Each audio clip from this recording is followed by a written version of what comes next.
کیا اسلام میں حلالہ نام کا شبد کیا قرآن میں ایگزسٹ کرتا ہے؟ آپ نے کہا نہیں کرتا. میں نے صحیح سمجھا؟ یہ نہیں کرتا. نہیں کرتا. کنڈیشنل میرج جیسی کوئی چیز اسلام میں ایگزسٹ کرتی ہے؟ نہیں کرتی.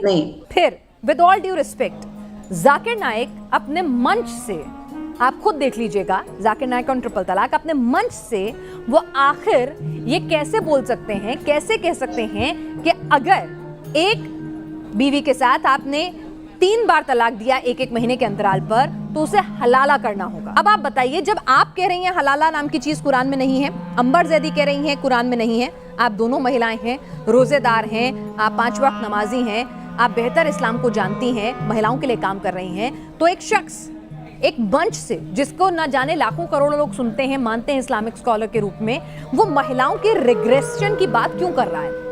وہ مہلاؤں کے لیے ایک ایسی کپرتھا کیوں لگا رہا ہے جس کا قرآن میں ذکر ہی نہیں ہے؟ قرآن میں اگر ایک شبد کا، ایک پرکریا کا ذکر نہیں ہے تو یہ مفتی مولانا آخر کس حلالہ کی بات کرتے ہیں؟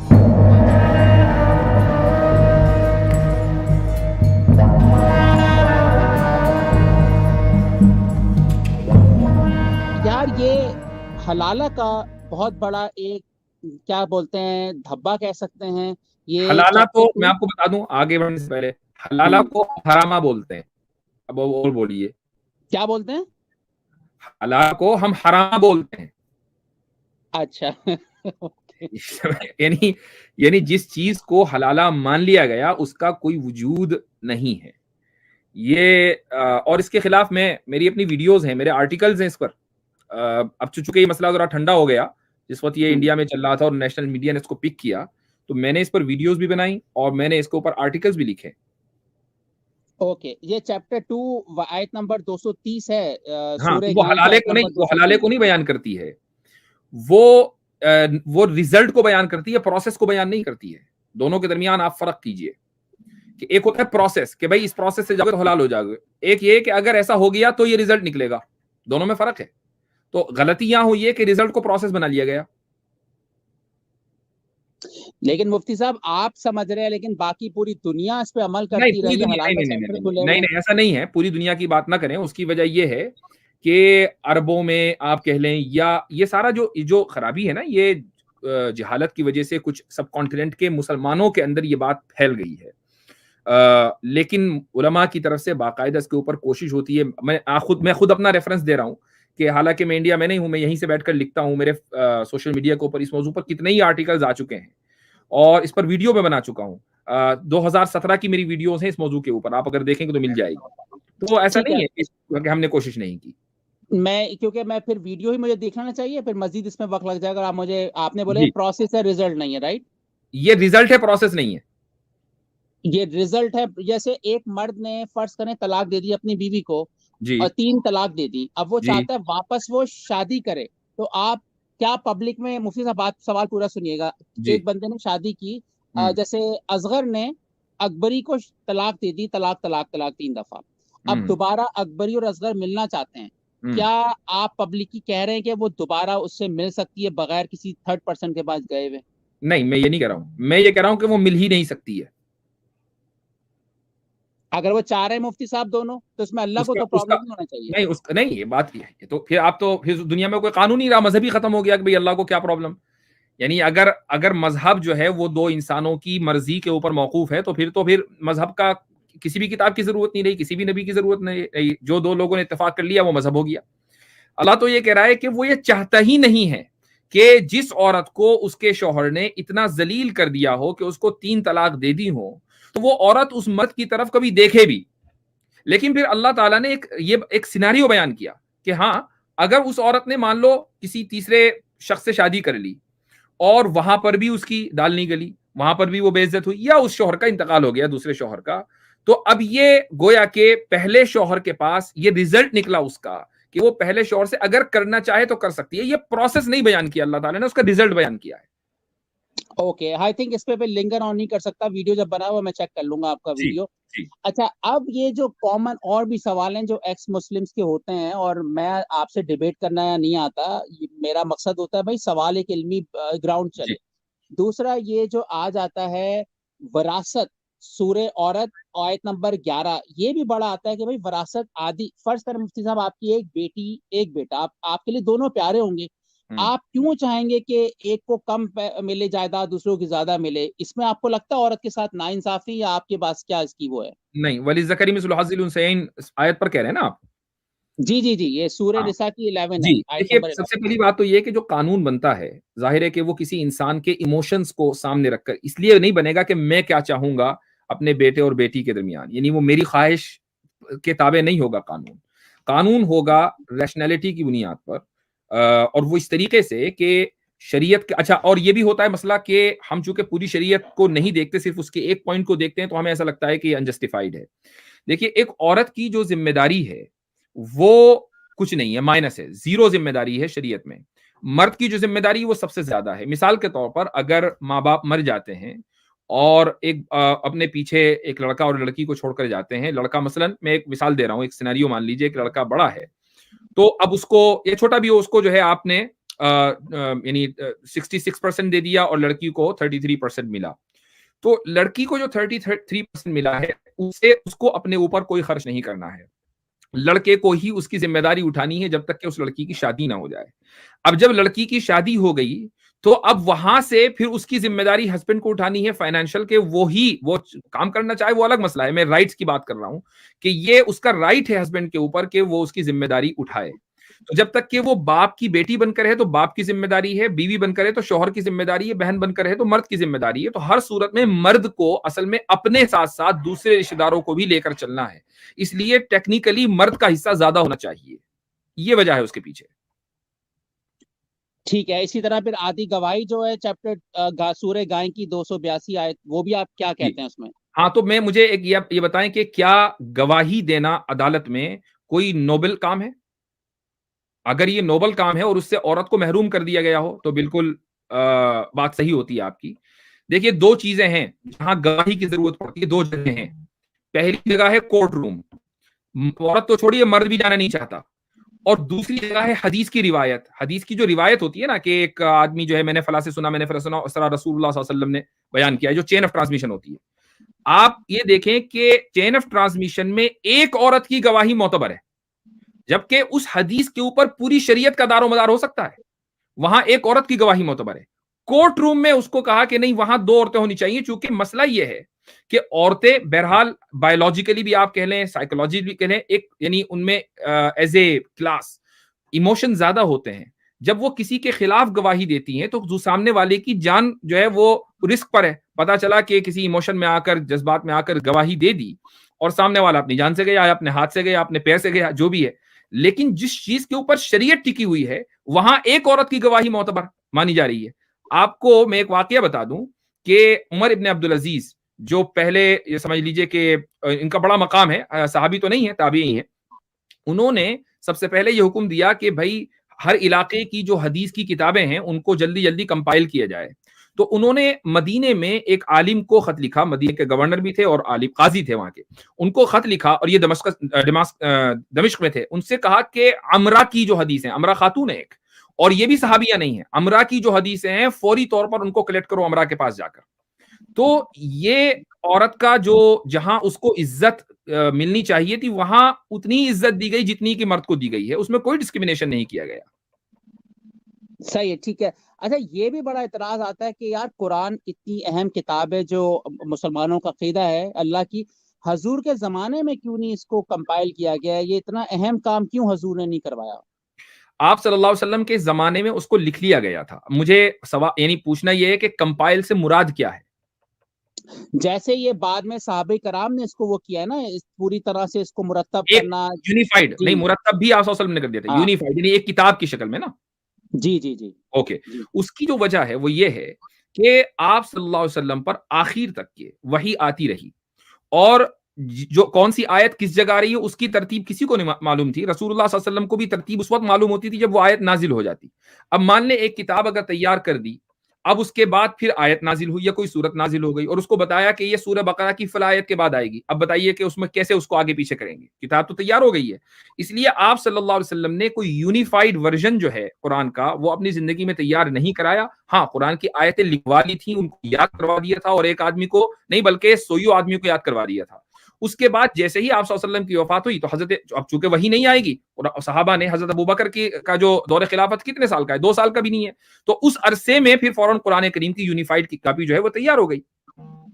اچھا، میں نے یہ بھی پڑھا ہے کہ ان صورتوں کے نام بھی حضرت محمد نے ہی شاید رکھے ہیں، رائٹ؟ میں نے نہیں، یہاں تک صورتوں کے نام میں نہیں، صورتوں کے نام کچھ آپ صلی اللہ علیہ وسلم نے رکھے ہیں، اور کچھ صورتوں کے نام جو ہیں وہ صحابہ کرام نے اپنی سمجھ کے اعتبار سے کہہ لیں یا اپنی معلومات کے اعتبار سے انہوں نے رکھے ہیں. اس کے بارے میں ہم یہ نہیں کہہ سکتے کہ ہر صورت کا نام جو ہے وہ آپ صلی اللہ علیہ وسلم نے رکھا ہے. ہاں، صورتوں کی جو ترتیب اور آیتوں کی جو ترتیب ہے وہ آپ صلی اللہ علیہ وسلم نے دی ہے.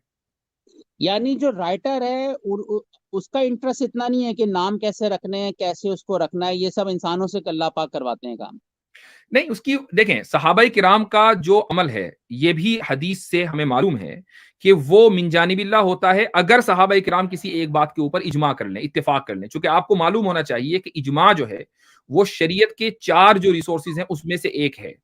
ٹھیک ہے، تو اب صحابہ کرام نے مثلا کسی ایک چیز کے اوپر اجماع کیا کہ بھئی اس سورت کا نام مثلا سورہ، میں ایک مثال دے رہا ہوں ویسے ہی، سورہ بقرہ ہونا چاہیے چونکہ اس میں بقرہ کا قصہ ایک تفصیل کے ساتھ آ گیا ہے، تو وہ بقرہ ہو گیا. لیکن جو سورت کا بنیادی میسج ہے وہ اس سے کوئی فرق نہیں پڑا. مان لیجیے کسی صحابی نے کہا کہ نہیں میں نے یہ سنا ہے یا میرے اعتبار سے اس سورت کا نام یہ نہیں وہ ہے، اس سے سورت میں نہیں بدل گئی یا سورت کا بنیادی میسج نہیں بدل گیا، ایسا نہیں ہوا. جی ٹھیک ہے. اور اچھا یہ بتائیں جو سورہ نساء کی 34 مشہور زمانہ آیت ہے جو بہت سارے مولد یوز کرتے ہیں وائف بیٹنگ کے لیے، اس آیت پہ امریکہ میں تو عمل نہیں ہو سکتا، کوئی بھی بیوی کو تھپڑ لگائے گا تو فوراً پولیس آ جاتی ہے، تو کیا ہاں، تو سمجھتے اس ہیں آپ اس آیت کے بارے میں؟ اوپر عمل کرنے کا حکم بھی تو نہیں ہے نا بھائی. تو وہ ایسے ہی لکھا ہوا ہے مفتی صاحب؟ نہیں، حکم نہیں ہے. کیا وہ فرض ہے؟ ایک آپشن ہے نا، آپشن ہے. ٹھیک ہے، تو کیا اس آپشن کے اوپر عمل کرنا ضروری ہے؟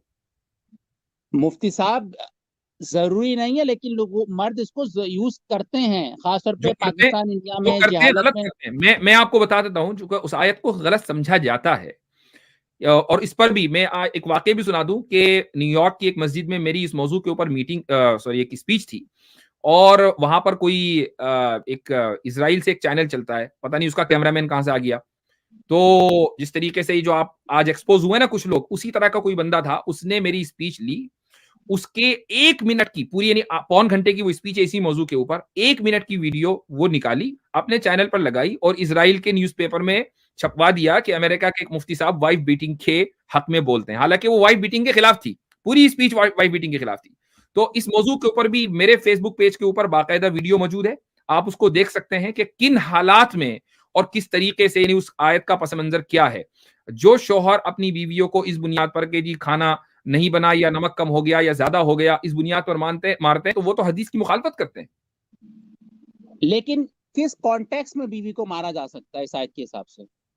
دیکھیے میں نے اسی لیے اپنی ریفرنس دیا ہے چونکہ ظاہر ہے کہ 45 منٹ کی ہے، لیکن میں مختصر بتا دوں اور مختصر میں پوری بات نہیں آ پاتی ہے، تو اگر پوری بات نہ آئے تو آپ ریفر کر سکتے ہیں. جی. جو نشوز کا لفظ ہے اس میں سارا کھیل اس لفظ کا ہے. جو نشوز کا لفظ ہے وہ ہے ایکسٹرا میریٹل افیئر. یہ دراصل ہے، اور اس کی یہ کوئی میرا ترجمہ نہیں ہے بلکہ یہ بھی تابعین کا ترجمہ ہے، صحابہ کو، اس میں حسن بصری ہیں، سدی ہیں، قتادہ ہیں، ان حضرات کا میں نے نام لیا، انہوں نے اس کا ترجمہ کیا ہے ایکسٹرا میریٹل افیئرز، اور اس کے لیے لفظ استعمال کیا انہوں نے فاحشہ مبینہ یعنی ایک ایسی کھلی چھپی ہوئی نہیں بلکہ کھلی اخلاقی برائی کہ جس کو سب دیکھ رہے ہو. مبینہ کے معنی آتے ہیں واضح اور فاحشہ کے معنی آتے ہیں اخلاقی برائی. اب شوہر کے پاس 2 آپشن ہیں، ایک تو آپشن یہ ہے کہ طلاق دے دے، ظاہر ہے کہ کون شوہر برداشت کرے گا، یعنی جو لبرل معاشرہ ہوتا ہے اس میں بھی بہت سے لوگ برداشت نہیں کرتے، تو کچھ لوگ کر لیتے ہوں گے، لیکن کون شوہر اس کو برداشت کرے گا. لیکن اگر طلاق کا وہ آپشن اختیار کر رہا ہے تو ٹھیک ہے، کوئی مسئلہ نہیں ہے. لیکن دوسرا آپشن یہ ہے کہ اگر وہ اپنی فیملی کو بچانا چاہتا ہے اور وہ یہ سمجھتا ہے کہ بھئی میں اگر اس کو طلاق دے دوں گا بچوں کا کیا ہوگا، اور تو اب اس کا شریعت نے اس کے سٹیپس دیے ہیں کہ بھئی آپ اس کو نصیحت کریں، نہیں سن رہی ہے اور بالکل کھلم کھلا وہ اس طریقے کی اخلاقی برائی میں مبتلا ہے، تو آپ اس کو کم سے کم ڈرائیں، دھمکائیں، اور مارنے کا جو لفظ ہے اور اس کی بھی وضاحت آپ صلی اللہ علیہ وسلم نے حضرت ابن عباس رضی اللہ عنہ کی حدیث اس میں کر دی، گویا کہ اس کی ایگو کو ہرٹ کریں، مسواک کر کے اس طرح، یہ ہے ایگو کو ہرٹ کرنا، تاکہ وہ اپنی حرکتوں سے رک جائے. اور اگر اس پر بھی باز نہیں آ رہی ہے اور آپ اپنی شادی کو، اپنی فیملی کو بچانا چاہتے ہیں، تو پھر ایک بندہ آپ کی طرف سے، ایک بندہ اس کی طرف سے آئے گا اور فیملی کاؤنسلنگ ہوگی. قطع کلامی میں معافی مفتی صاحب، اگر مرد چیٹنگ یہی کام مرد کر رہا ہے اس کی اس آیت میں بات نہیں کی گئی ہے، مرد بھی تو کر سکتا ہے. نہیں مرد کو تو 4 شادیوں کی اجازت دے رکھی ہے, چیٹنگ چھوڑیں بھائی, اس سے کہا جائے گا کہ تو شادی کیوں نہیں کرتا. یہ صحیح ہے مفتی صاحب, یہ صحیح ہے, یہ بات آپ نے. دوسری بات یہ ہے جی گلزار بھائی, ایک بات اور میں کہنا چاہوں گا یہاں پر, یہ جو ورڈ ہے نا نشوز, جی جی مطلب میں آپ سے تھوڑی ریکویسٹ کرنا چاہوں گا اس آیت کو لے کے نا, آپ تھوڑا ایک ہفتہ آپ بیٹھ کے اس پہ تصور کریں کہ مطلب کیا کانٹمپلیشن کریں کہ کہا کیا جا رہا ہے. جو ورڈ ہے نشوز, اس کا مطلب جو مفتی صاحب نے بتایا ہے وہ سپورٹڈ بائی حدیث سے بھی ہے, اور یہ جو آیت کا جو اسٹرکچر ہے نا, اگر آپ اس کے اس آپ کو یہ کہہ رہے ہیں صحیح بھائی, سوری قطع کلام, آپ کہہ رہے ہیں قرآن نامکمل کتاب ہے کہ اس کو حدیث کی ضرورت پڑ جاتی ہے. ایک منٹ میں کمپلیٹ کر دوں اپنی بات, جی گلزار بھائی, ایسا ہے کہ میں اس پہ ابھی بات نہیں کرنا چاہتا, بہت لمبی بات ہو جائے گی. یہ جو ورڈ ہے نشوز, جو اس کا ایکسٹرا میریٹل افیئر, جو انفیڈیلٹی کا جو ترجمہ نکلا ہے, وہ اسی آیت کے اندر سے ڈرائیو کیا گیا ہے. اس کو سمجھنے کے لیے نا میرے کو آدھا گھنٹہ اور لگے گا, میں نہیں لگانا نہیں چاہتا, لیکن وہ اسی آیت کا اسٹرکچر ہے, اس میں 2 کنڈیشن ہے اور 2 کنڈیشن اس کے اینٹی ہیں. 2 کنڈیشن پہلے پازیٹیو دی ہیں, 2 کنڈیشن نیگیٹو دی ہیں. جب آپ اس کو سمجھنے کی کوشش کریں گے تو آپ کو پتہ لگ جائے گا یہی مطلب نکلتا, اور کوئی مطلب نہیں ہے اس کا. اچھا دوسری بات یہ بھی ہے گلزار بھائی, آپ نے جو سوال کیا کہ بھائی مرد, دیکھیے اسی آیت میں شاید صحیح مسلم صاحب اسی کی بات کر رہے ہیں, اور اس کے بعد انشاءاللہ اپنا ڈسکشن ختم کریں گے, میں بھی بہت تھک گیا ہوں, ٹائم ہو گیا ہے. تو جو اس سے پہلے لفظ ہے نا الرجال قوامون علی النساء, اس میں دراصل ہائرارکی کو بیان کیا گیا ہے کہ مرد کو ہائرارکی دی گئی ہے کہ ایک نظام کو چلانے کے لیے آپ کو ظاہر ہے کہ وہ سسٹم دینا پڑے گا کہ کسی کو آپ اتھارٹی زیادہ دیں گے اور کسی کو آپ اتھارٹی کم دیں گے.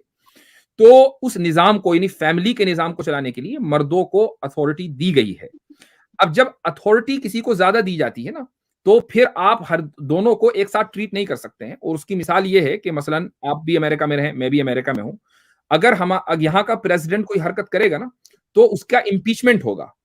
تو یہ نہیں ہوگا کہ آپ اس کو جو ہے کورٹ میں گھسیٹ لیں گے, تو بلکہ اس کا امپیچمنٹ ہوگا, اس کا طریقہ بالکل الگ ہے. اور آپ کو معلوم ہے کہ امپیچمنٹ کرنا کوئی آسان کام نہیں ہے, ٹرمپ کا بھی نہیں ہوگا, ٹھیک ہے.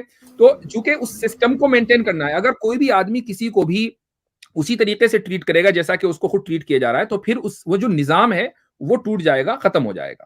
اس لیے اس ہائرارکی کی بنیاد پر مرد کو یہ اتھارٹی دی گئی ہے. عورت اگر یہ سمجھتی ہے کہ میرا جو شوہر ہے وہ ایکسٹرا میریٹل افیئر میں 4 شادی کرے, کوئی مسئلہ نہیں ہے, وہ ایک الگ ٹاپک ہو گیا. لیکن اگر وہ سمجھتی ہے کہ میرا شوہر غیر اخلاقی حرکتوں کے اندر ملوث ہے, تو وہ بالکل اتھارٹی سے, جو اس سے اوپر اتھارٹیز ہیں, ان سے وہ شکایت کرے جا کر. اچھا وہ اسٹوئک کچھ کہنا چاہ رہے ہیں یہاں پر, جی اس پہ اگر اجازت دیں تو میں صرف یہ پوچھنا چاہوں گا مفتی یاسر صاحب سے کہ سورہ نساء کی 128 نمبر آیت کا بھی آپ نشوز کا یہی ترجمہ لیتے ہیں جو آپ نے 34 میں لیا ہے؟ یہ سوال ہے, وہ مردوں کی بات ہو رہی ہے, تو میں سوچا کلیریفائی ہو جائے. کہاں پر ہے سورہ نساء میں 128 جی. اسلام پھیل رہا ہے مفتی صاحب, مولدوں کو بھی ابھی آیتیں یاد ہونے لگی اور آپ کو.